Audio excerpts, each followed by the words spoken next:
Well, hey there. Thanks a lot for downloading Making the Leap. Glad to have you along today. A rare treat as we go on the road from the National Religious Broadcasters Convention. We did this last year and had so much fun. We came back again. We did. I love it. Multiple days, multiple conversations, and over the next couple of episodes, both this one and next week's, you're going to hear conversations that run the gamut. There are people doing really impressive things from really around the world. Well, and it really showcases what Herzog is about, because we've got people talking about education in their schools, and we've got people talking about their cultural issues, mom issues, dad issues, just family, the focus on family. And new media projects that Right. you'll probably want to know about, new news outlets that you may want to be. That's, I think, one of the most amazing things about these shows is you learn about people that are doing media like we do, in small venues and big venues. Some maybe you've never heard of, some you have heard of, but there's a lot of investment, I'm happy to report, a lot of investment in Christian media, more than ever before. So the foundation, the Herzog Foundation, who sponsors our show, of course, we like to come here and talk about The Lion and talk about Making the Leap and our podcast network, but we get to meet people who are doing similar things. Right. Maybe not in message, but... No, but it's neat to talk with people and hear things like how AI, we've had a lot of conversations on our podcast throughout the years talking about AI. Well, that's prominent when you're at a convention that's dealing with media and production, things like that. So it's fun to hear that, just kind of get differing points of view. I enjoy those conversations and meeting people. People that value Christian education, people that value parenting and family. I just moderated a panel while we were here on protecting the family with a fascinating bunch of people. So fascinating and very passionate.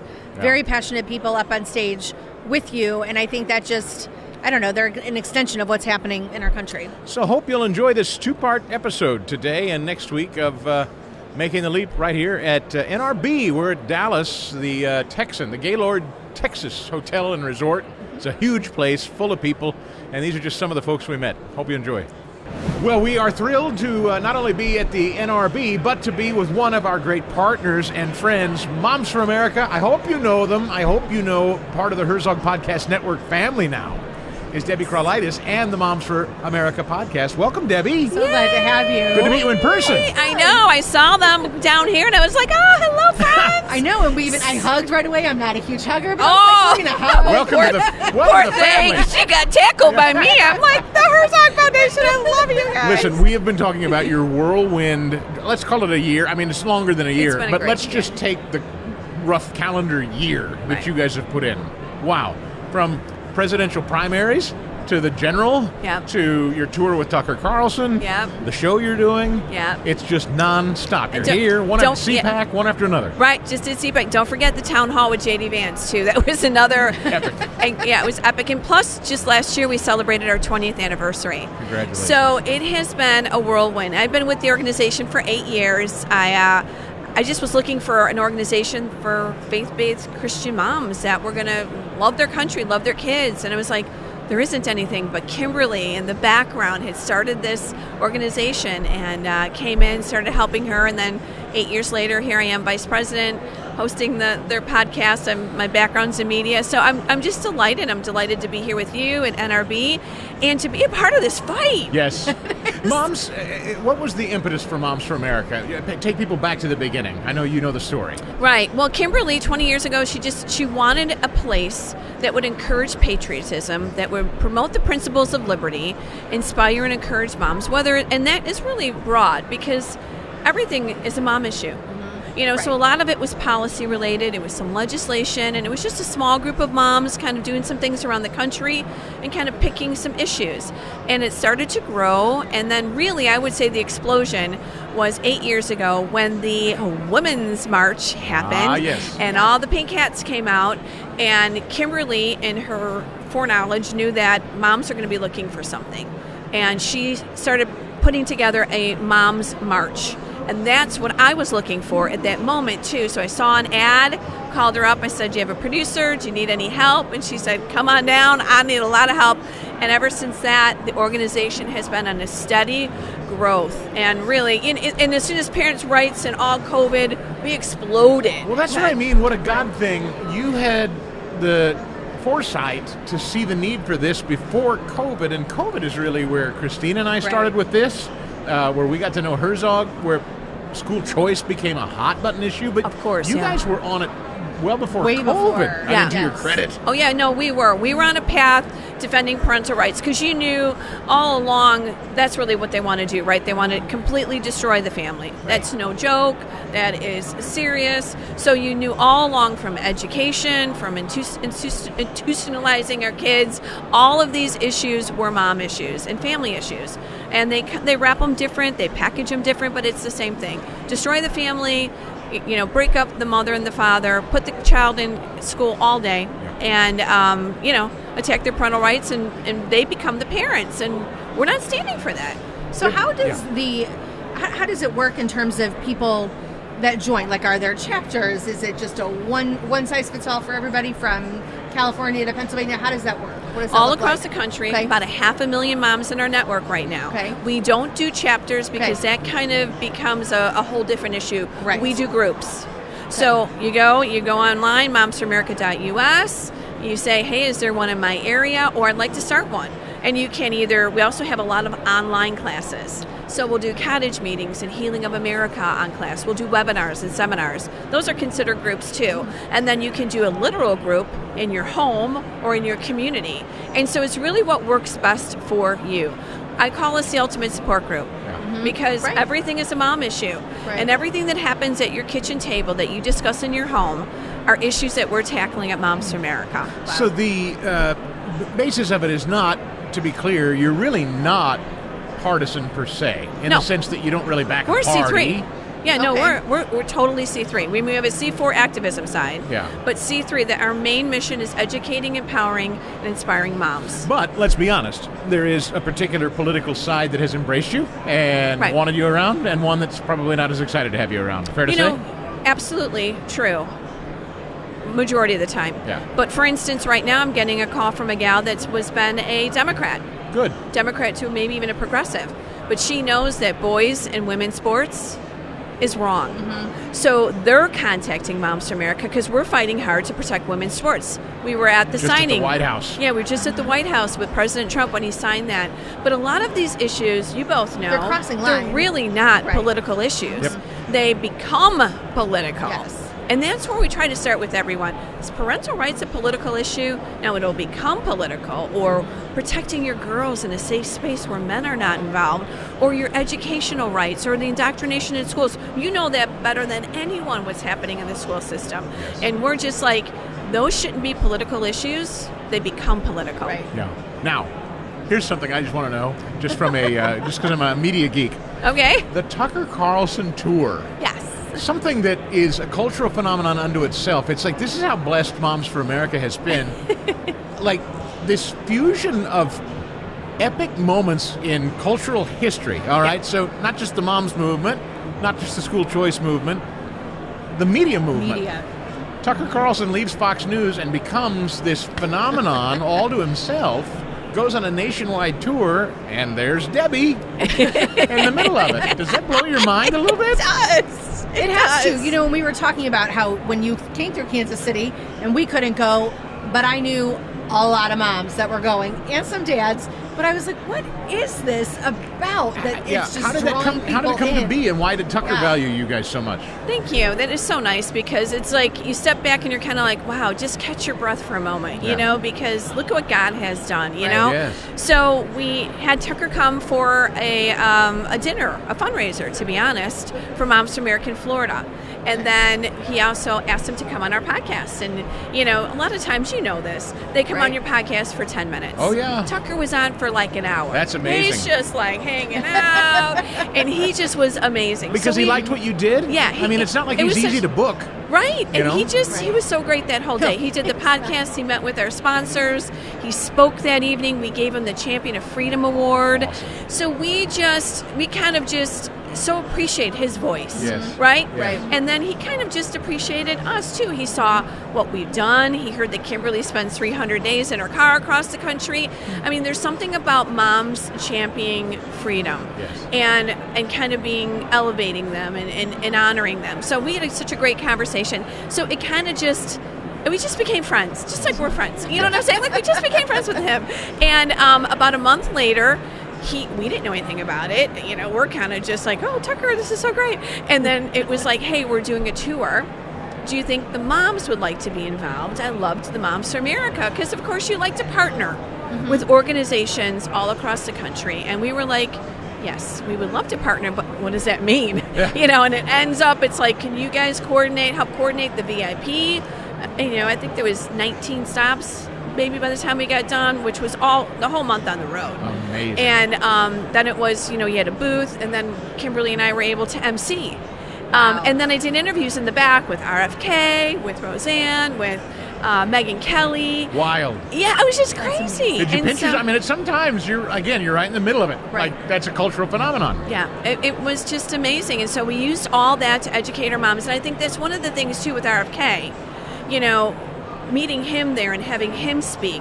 Oh, here's a question. Ready? It goes on and on. Here's another one. Mom's issues, right? I have been opining about this for a while, and I can't put my finger on it. RFK, here we go, talk about the bipartisan nature of this. Okay. RFK Jr., in many respects, is not any traditional Republican or conservative by any measure, in many ways. Or Tulsi Gabbard. Or Tulsi. Right? Mm-hmm. But there is something unique about RFK Jr. and mothers. I brought it up on my radio show. I can't quite put my finger on what it is about mothers that are so excited about RFK Jr. And I don't mean to I don't mean to say men don't care about it, but it seems to animate mothers in a way that maybe even Donald Trump and J.D. Vance didn't. Does that make sense? And why? And isn't that super cool? What would you say? Well, and when we've talked about this before, we've talked about the fact that there are moms. I think it's health related, number one.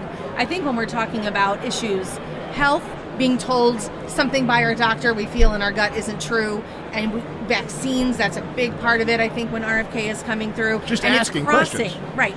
Yeah. Right, asking questions, being allowed to ask questions, and crossing those lines of, I might have, the crunchy granola mom on one end who's all on board, and the not so crunchy mom who's on board, because we all kind of understand something is off and doesn't feel right. I think that's where a lot of it, for me, if you were to, since you asked, that's where I see a lot of it. Yeah, I would, because mom to mom, because I think we know exactly what you're saying. We have a very unhealthy society right now, and our children aren't healthy. And I don't know why I have thyroid issues. I don't know why breast cancer is so high. I don't know why ovarian cancer. I don't know why all this is. Breast cancer is all-time high in young women. Young women, things that we have yes. never seen before, and blood clots, and all of these things. And some of this is vaccine related, and some of this is pesticides or gut health, But yes. something is wrong, and I would assume that a lot of the plastics we're ingesting, and a lot of the food color, dyes, the poisons that they're putting in our food. Right. Moms don't want that, and we just we're like, it's fresh air, because we now can talk about it. You weren't allowed to talk about any of this. Right. You just do it, and then if you don't want to do it, then you can't come to school, or you can't have a job. Go to this doctor, or they're Right. going to cut you out. Yeah. So I think it's resonating with moms so much because we care so much about our family, and it's not that the dads don't. It's just moms have a different thing. They're the ones that are taking care of the kids when That's we're right. sick. They want to know why is our children so sick.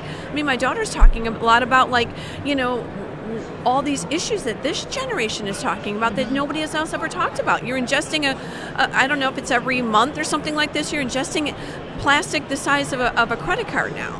The stats are incredible. Because of the products, right. What this Yes. generation is worried about, and they're saying Yes. they're going to live 7 years less than, maybe 5 to 7 years less than other generations. That's not right. No. Well, and when we have a daughter who's 16, and she's talking to me about inflammation, and I just think it's astounding. And this information, and of course I care with what she's saying. So I think that's another piece of it, is that they're in many ways almost smarter, I think, than we have been. And so now it's kind of that cyclical thing. To your point, they become master investigators. Right. Yes. That's true. Yes. This generation Yes. is a master investigators. Yes. We used to have to call the doctor. We used to have to go inside. We have to talk to Yes. 6 people.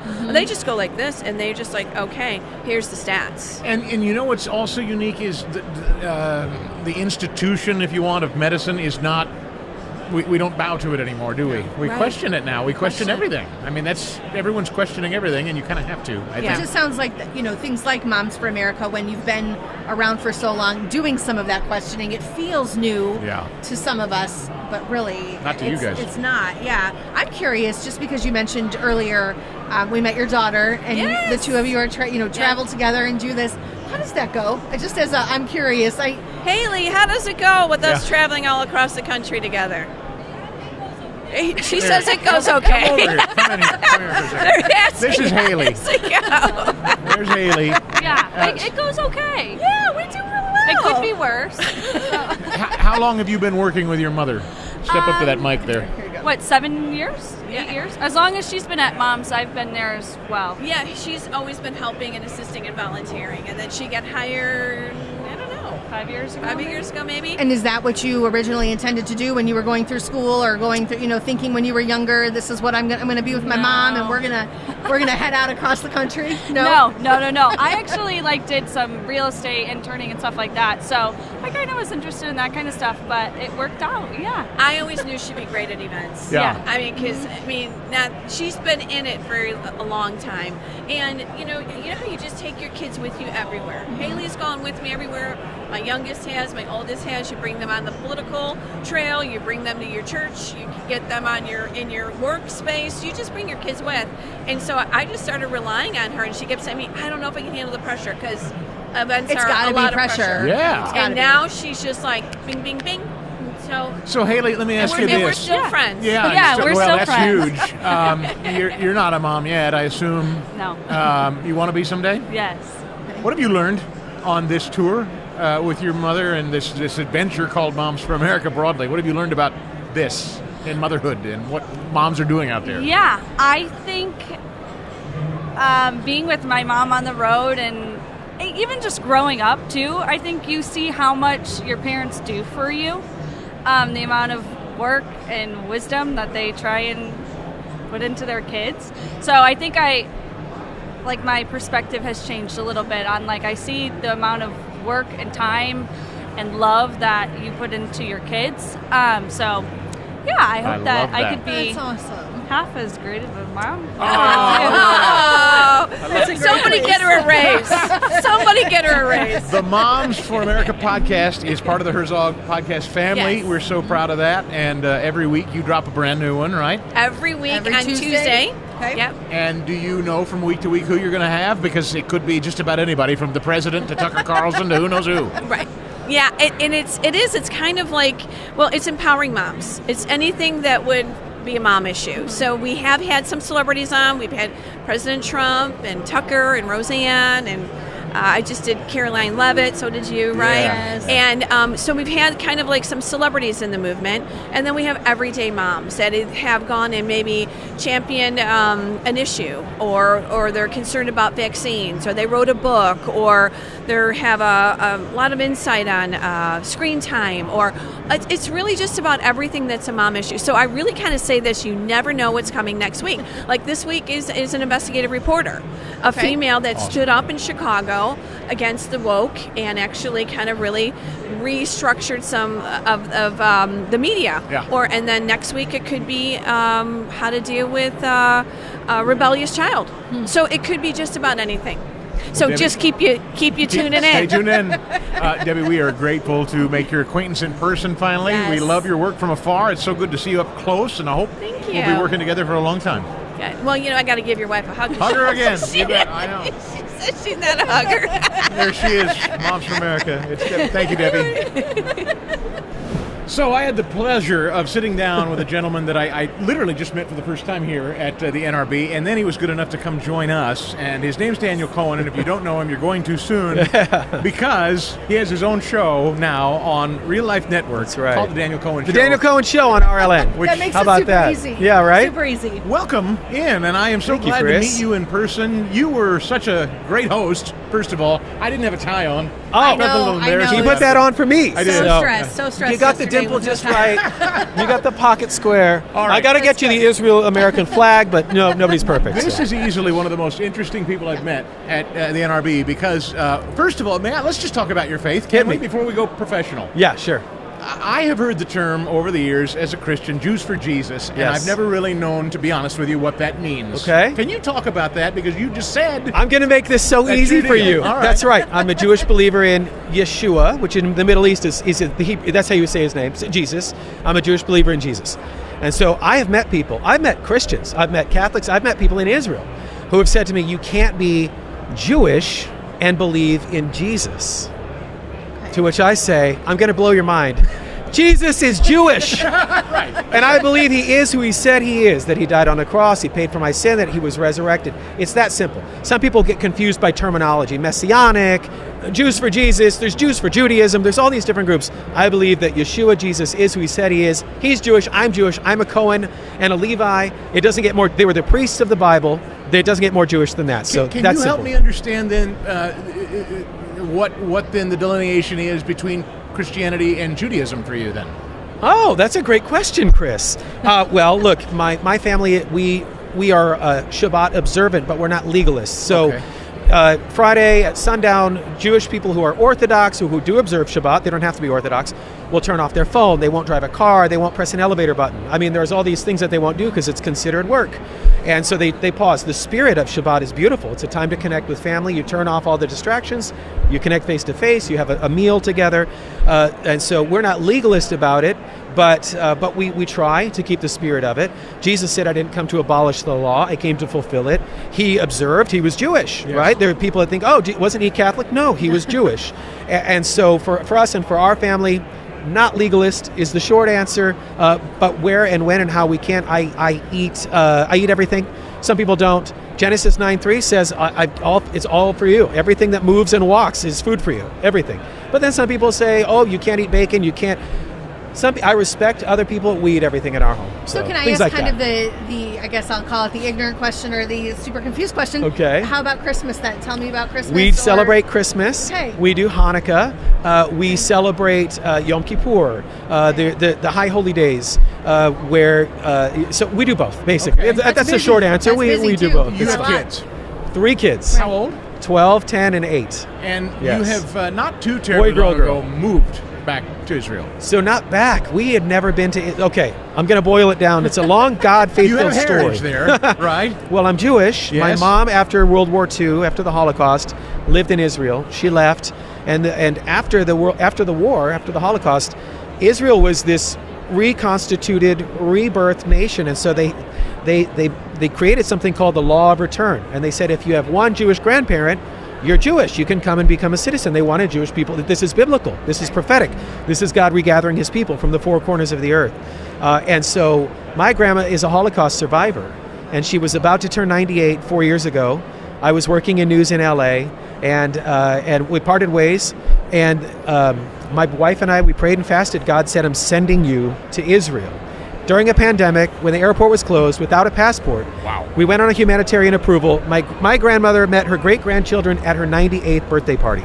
We stayed. We became dual citizens, a process called Aliyah, connected with Newsmax. That was the Jerusalem correspondent, and now with Real Life Network, and we're launching the Daniel Cohen Show. So How amazing. Wow. The Real Life Network, Jack Hibbs is the kind of the brain behind it. Talk to me about that. And for people maybe that don't know Jack. Yes. I mean, he's a well-known name. Yes. In certainly media circles in the Christian tradition. And then he sought you out, or you worked with him. I mean, Yes. This is exciting. It is exciting. Look, it's when God puts an opportunity in front and you just pray about it, and when the Lord says, when the door flings open and you just, like, this was the easiest to walk through ever. Pastor Jack, for me, there are many Bible teachers. He is a pastor of pastors. He is a Bible teacher's Bible teacher. I mean, what he speaks, I mean, he keynoted here at NRB, and there was a standing ovation. He stood, he took his notes and said, I don't really like how my notes came together, tossed them aside, spoke for 30 minutes from his heart, and to a standing ovation. Wow. The answer to your question is, the Real Life Network has around 1 million unique users. It's free. Real Life Network is an app. We're building a channel. We're going to have our own linear channel starting in July. He wanted news from Israel. I don't know if you guys have heard. There's never a slow news day in Israel. No, there's not. And so if you ever wanted to have an expert and you wanted eyes and ears on the ground, that's where you would put them, especially if you're interested in what the Bible says about Israel and the evangelical world and how those things connect. But that's tremendous, because right now I feel like there's a lot of misinformation about Israel. Totally. A lot of misinformation about what is happening out Correct. there, and I feel like that is a great way for people to get to learn the basics, even not at just a high level. Well, we were talking yesterday about how, and you come from a place of kind of that traditional media space, where even the way they talk about it, the terminology used in that region, drives you crazy. Yes. You set out to change that. Correct. Look, if you live wherever you're watching right now, where you live, You can help, by praying for Israel. We need prayer. This is a spiritual war. What's going on in Gaza, the attack on October 7th. And so people say, I love Israel, I support Israel. How can I do that from whatever suburb maybe you're watching, from Kansas City or something, right? Pray for Israel, but you have to understand this is a spiritual war. Yes. And that when Moses was leading the Israelites out of Egypt, in Exodus, the Amalekites, the spirit of Amalek, the Amalekites attacked right as the Israelites were about to grab a hold of this promise, that they were about to come into their promised land. And when Moses' arms were held up, the Israelites were winning. Remember, when his arms would fall, the Israelites would lose. This was according to Exodus.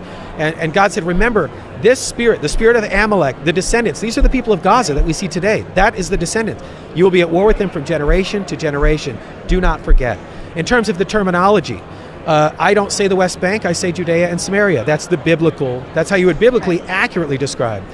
When I look at stories from the Associated Press, from Reuters, they call Israel occupied. They will call the West Bank occupied territory. I've sat like this across the table from Prime Minister Netanyahu, and he says, occupied? What do you mean? It's Israel. It's not. You can't occupy your own land. It's not occupied. So just learning the right terminology and not saying the West Bank, not saying occupied, those little things actually make a big difference. What should people know about Israel who've not been, including us? We've not. I asked you yesterday, is that a place that you would recommend people come visit right now? If they watch the news and they think, oh my gosh, I don't know, we could be taking our life in our own hands going to visit right now, you'd say? You could take your life in your own hands walking down the streets of downtown LA or Chicago. We could leave right now and get hit by a bus. My mom lives in Santa Barbara, and she says to me, I'd like to come visit. Is it safe? And I say, Mom, your grandchildren are in Israel. Mm-hmm. Your grandkids are here. We're here. Look, it's sensitive, of course. The way my picture for Israel, which may help you, picture a pot on a stove, and the water's just kind of like simmering. That's Israel. There's kind of always this bubbling. But if you're smart, you know where you're going. Stay out of areas that you're not supposed to go to. Come to Israel. I've walked around the Gaza border with Nikki Haley. I've walked around those Gaza border communities with Mike Pompeo, with Mike Huckabee, who's going to be the new ambassador, right? Your feet in the ground. If you get on a plane, just coming to Israel speaks volumes. It says, I support Israel. I love you, Israel. That's a practical way. Not everyone's comfortable doing that. I get it. But yes, it's safe enough. We look up. We have apps on our phone. The rockets, for the most part, have kind of stopped for now. But I would say pray about it. If you can afford it, I know it's an expensive trip, but it is so worth it. My wife homeschooled our kids when we came to Israel, and we would take our Bible up to the top of the Mount of Olives, and we would open it up. And after you have read about the Mount of Olives and done a Bible lesson while sitting on the Mount of Olives, places like that, it changes your life. The Sea of Galilee, we pack up our stand-up paddleboards, and we just go paddleboard on the Sea of Galilee. It's not lost on me that we're camping on the Sea of Galilee right now. It's an hour and a half from where I live. It's a little mind-blowing, but amazing. How about that for a homeschool outing? Right? Yeah. We talk about wild and free. Yes, right? That is wild and free. That's wild and free in the Eldred. That is. You, by the way, I said one of these days, once you get over there and get settled, I want to have you on regularly on my radio show as our official and you Israel on correspondent. Daniel Cohen as well, for sure. And I was a guest of yours yesterday. Yeah. Thank you so much for making time for us today. Great to be with you. Good luck on the new show Thank and the you. new network. Well, it's a big deal. Thank you, guys. Appreciate it. Look, I'll just say one other thing. We are a band of brothers and sisters. Right. What we're doing here at NRB, but we're not all singing from the same song sheet. Everybody has different audience, different people. I love your approach. I love your take, Chris. I think I called you Gallagher yesterday. I picture you the sledgehammer. Yeah. Sometimes you got to just break that watermelon. Yeah, you just got to do it. But the media right now, even this audience, need people that are bold truth tellers, that are just going to say it and tell the truth. And that's you. That sounds like you. Yeah, I'm very one too. A big sledgehammer and a little sledgehammer. But thank you for having me, everybody. Daniel, congratulations on the new show. God bless Thanks you. for your time. I am so blessed. I feel like it was truly a God moment right now as I was just kind of walking around, looking at everything here at NRB this year. Came across a gentleman, Cecil Taylor. So excited to talk with him because he has a book on a topic that is woven into just about every episode of Making the Leap, and that is parenting. And your book is called Unison Parenting, Comprehensive Guide to Navigating Christian Parenthood with One Voice. And when I saw that and started talking with you, I was like, I know we have to have a conversation fast about this book. So thank you so much for doing this today. I'm so glad to be with you and your listeners and viewers. Absolutely. I love this. NRB, I'm finding, the broadcast word is in there. And so people think it's radio, it's podcasting, it's digital media. but broadcasting is also done through print, through the written word. Sure. And there's so many great authors and so many great books that are popping up here that I thought this is a way to go. So can you tell me a little bit about you as an author, kind of what your background has been? I know you have not just this book, but others as well. Right. Thank you for asking about that. So my ministry, Cecil Taylor Ministries, is about teaching Christians how to live a 7-day practical faith, taking Sunday into the rest of the week, and also how we address different situations in our lives. For example, my first book was on Christian crisis management. So how do we apply our faith to a crisis? So everything I do, whether it's a blog, a podcast, a book, a video, it's always about how do we put our faith into practice. I was a preacher's kid growing up. I've always been around the church, but I was in business for decades before I went full-time as an author and into ministry. So I chose this cross-denominational topic because what I feel like is all of us need to know how to put our faith into practice, no matter which particular denomination we follow. Absolutely. Well, that's one of the things that was kind of our eye-opener for us as Chris and I started navigating this world of Christian education, was this biblical worldview and realizing how much of a secular worldview we were holding, and then realizing, no, we need, as Christians, we need to shift it here.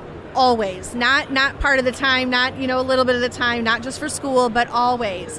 And so I think this concept of daily, all the time, having it infused makes that so much easier. And I'm sure you've had experiences with parents as you've published your books that probably showcases that. Oh, absolutely. And it started with my own kids. When my kids were growing up and were going into the world and so forth, they were taught to be a light, to influence others and not have them influence you. And I had 30 years in church youth ministry, so I got to see kids a lot, teenagers over decades, and people will ask me, are kids any different than they were before? And I said, actually, kids are not different. They still mature at the same rate. They are not a different species. They're just like you and I were, but they have a different world around them. So we as parents have to adapt to that. I don't think the kid has to adapt as much if the parents adapt to it and know how to present what you're going to see out there and how do you address that. And here's a foundation for you to be a light and to influence others. So as you talk about being a light and influencing, and we're talking about parenting together, how then, what age groups are we looking at with your book? I mean, we're parents of a 20-year-old, a 19-year-old, and a 16-year-old. So now, we're looking, it's not necessarily, picking up your room and following, and doing those kinds of things, but we should have done things like that when we had those little ones. So tell me about the age group and kind of how it applies within those areas. Sure. So the first half of the book is on parenting fundamentals that apply to ages 4 through 18. Okay. I say 4 because the age where the kid is starting to realize they're in a family and they might have chores or responsibility or whatever, they're starting to understand that, right? The second half of the book is on teenagers and the specific needs that they have and the things you need to do as a parent. So some of it is also structural, and then some of it is very tactical. Like, how can you get your kid out of a situation that they're in and they want out? How do you do that? There's things like that. How do you get your teenager to talk to you? I have a surefire method that in teaching 15 years of parenting classes to 700 families at my church, nobody has ever come back and told me it doesn't work. Wow. In fact, they've told me, how do you turn it off? Sometimes I want them to stop talking, right? So there's very tactical things in there as well, in addition to the entire framework. Which is so helpful. I mean, anyone who's had a kid or taught kids, as many of our listeners do, knows that sometimes what works for the 4-year-old will work for the 14-year-old, and then sometimes it is like entering a whole new playing field and you don't know what you're supposed to do. Yeah, you do have individual differences. So what you try to do is have a family structure, family values, family rules, family consequences, but you do have to adjust it. If you have an 8-year-old and a 16-year-old, you cannot manage them the same way. And then sometimes with personalities, you have to look at their love languages and how they respond to things.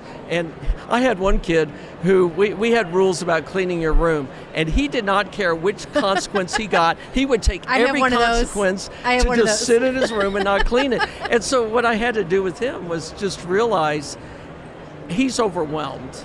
Okay.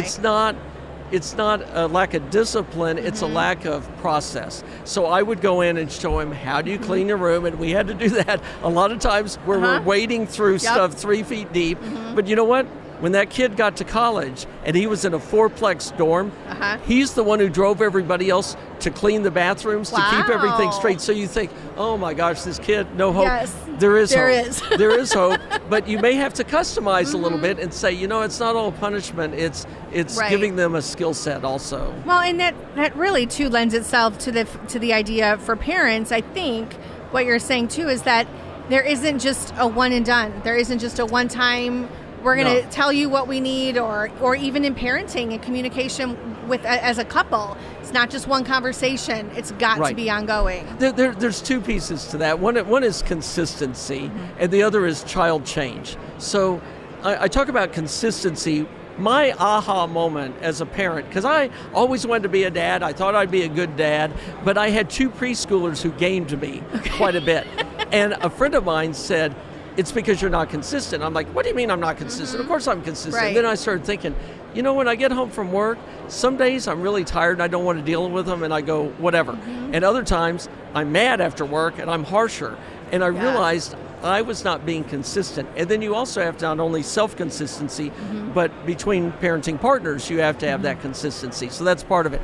And then the other thing is child change. So I used to tell parents all the time, go reintroduce yourself to your kid every 6 months. You'll find somebody new. Wow. Because kids change faster than we do. So I'll give you an example. When I was in youth ministry, there was this boy who he had a single mom, don't know where the dad was, and he was very physically standoffish. He would stand in a different part of the room. If you went up, try to put your hand on his shoulder, he would physically pull away. One Sunday he shows up and he's hugging all the girls. Wow. And did I take that as, he's got hormones and everything? No, I took it as, it's 6 months. This is a new kid. And I sat down and I talked to him, and it was like talking to a completely different person. Yes. So that's what you have to think about with your kids. You're like, but you've always liked tomato soup, They're going to change. They're going to change. And I have a chapter called Adaptive Parenting, which is how you change with them and how you as parents get on the same page of what the change is. You can't have one parent say, well, you've always liked tomato soup or whatever. No, they don't like tomato soup. You've got to understand where they are now. I use that as an analogy for a lot of different things, how they change, and you have to adapt and keep going as parents with them. So this would be, I think, very advantageous, too, for teachers. We have a lot of teachers that listen. We do a lot at the Herzog Foundation with education, but I think that idea, I really love that 6-month concept. And as I'm Rolodexing, I'm saying Rolodex like I'm 100, but Rolodexing back, through the things that my kids have gone through, I think, wow, yeah, you're right. I do kind of say 6 months ago, this was not happening, or just wait a few months and this will shift and change. So I think teachers can use that as well, I'm sure. I had a question because you mentioned this, that there's a lot of Bible verses, throughout your book. You talk about the devotional 7-day approach. Right. What is one Bible verse? I'll just be honest. I'll tell you my honest one, and maybe it's in your book. So, but raise a child in the way they will go, and they will never depart. I love it, and I kind of don't, because we all know kids are going to depart because they're kids, right? So maybe that's in there, and that's okay. But I was curious what a verse is that sticks out to you, good or bad, maybe included, maybe not, that applies to parenting, that would work for, that would be a good hang on to, or right. Well, like I'll have to say that verse was my lifeboat a lot of times. See, some people love it, and some people I just think but I know there are others, that work. But I think I don't know if it works. It's great. So tell me about that verse then for you. Tell me about that. For me, maybe I need my own 6-month reboot here. When you're going through all the difficult times, you need to say, there's something at the end of this, and I can't see it right now, and they will come back. Yes. But I also, frankly, I know why you hate it also, because then you have these expectations. Sure. Well, it's so, that perfection idea, right. we teach them one thing and they will never leave it. Right. Fully, that's not. I mean, we know how we grew up, right? Sure, we weren't perfect. sure, We tried different things or whatever. Yeah. We took different paths. So here's the thing: I had to get at peace, and my wife really helped me with this. Mm-hmm. I had to get peace that the Holy Spirit is the one who really raises your child. Amen. We are charged with that. Our job is to lay a foundation. Amen. And after her wisdom to me, I also heard that in prayer, saying, you've done your job. Mm-hmm.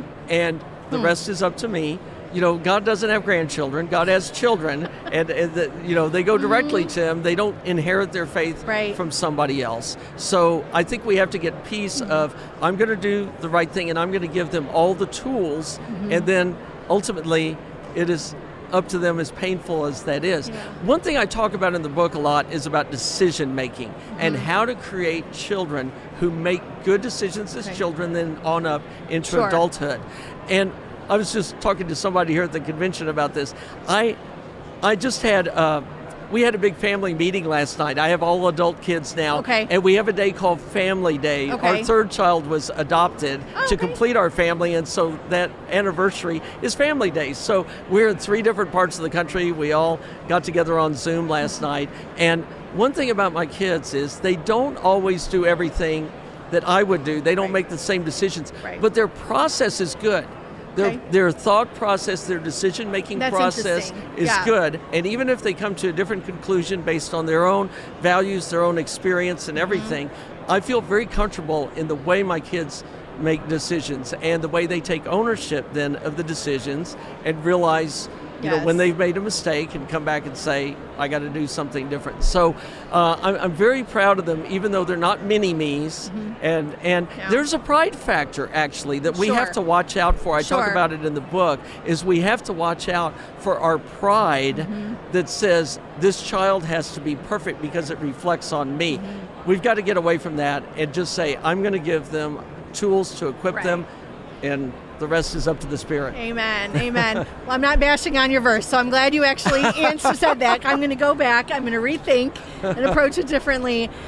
Cecil, thank you so much today for taking the time. I'm excited to share this out with our listeners, share it with individuals, friends. If people want to get in touch with you, or if they want to learn more about what your ministry is involved, how can they do that? Yeah, I think if you want to know more about this topic, the best place to go is unisonparenting.com. Okay, perfect. I have a separate website for that. Okay. I do have other things to talk about practical faith. Okay. And they can go to ceciltaylorministries.com. Perfect. And from there you can reach all my social media, my podcasts, blogs, books, videos, all everything. The things. Perfect. Well, Cecil, thank you for your time. I appreciate it. You're welcome. Thank you so much. So there you have it, just some of our conversations, part 1 of 2. Next week we're going to bring in more voices from this convention. Thousands of people from all over the world make up this show, and so we just talked to a few, just a handful. Love to hear your thoughts on it as always. If you want to send us a note, either via email, you can do it on social media, Making the Leap online, both Facebook and Instagram, or just email us directly.